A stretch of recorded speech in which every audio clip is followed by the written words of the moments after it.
Hi, boys and girls. Welcome back to the One Room Schoolhouse.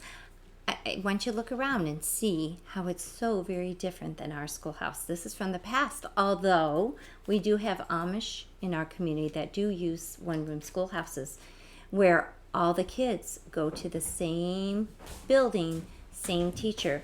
I remember stories my mother would tell. She went to a one-room schoolhouse for part of her elementary years where they had all the grades through 8th grade in the same classroom with one teacher. The older kids would help the younger kids. I remember my mom enjoyed that part, helping the younger kids learn. I wanted to share another history lesson with you about a famous person, Helen Keller, who's known as a woman of courage. I would challenge you to go on Pebbles Go. You can do a little more research about Helen Keller's life. You can also find some books to read there. This is young Helen Keller. Thank you, Scholastic, for giving us permission to read your books. This is written by Anne Benjamin, illustrated by Julie Durrell. Let's look at this famous person in history and see a little bit about how she lived when she was younger. Helen Keller could not hear or see, yet she helped many people in her amazing life. Helen was born in Tuscumbia, Alabama on June 27, 1880. She was a happy, healthy baby, but when she was almost 2 years old, Helen became very sick. In time, Helen got well, but her illness left her deaf and blind. Helen felt all alone in a dark and silent world. Because Helen could not hear, she also could not talk. She had no way to tell other people how she felt or what she thought. Helen did not know other people had feelings. She often hit or kicked other children. Once, Helen even pushed her baby sister Mildred out of her cradle.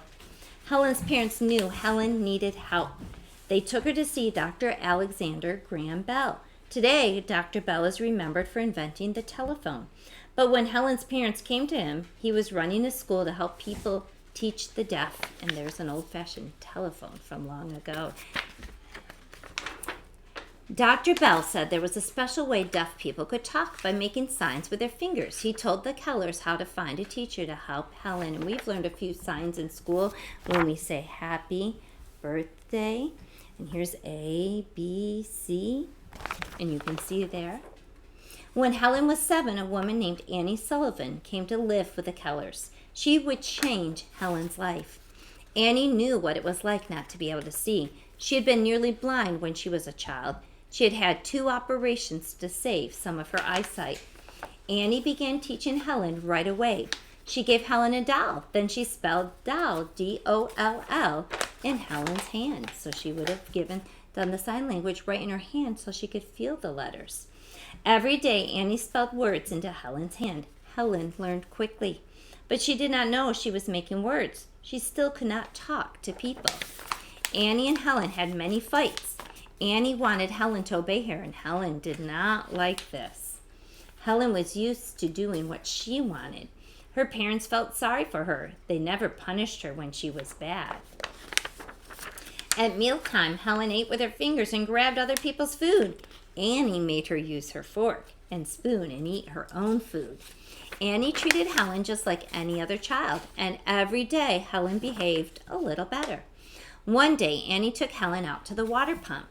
While water poured over one of Helen's hands, Annie spelled W-A-T-E-R, water, into the other with sign language.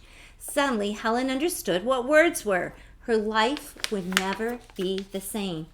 Now Helen could talk to people, and they would talk to her because she would form the letters in their hand and they would form them in her hand. Helen wanted to know everything she could about the world. Annie could not answer Helen's questions fast enough.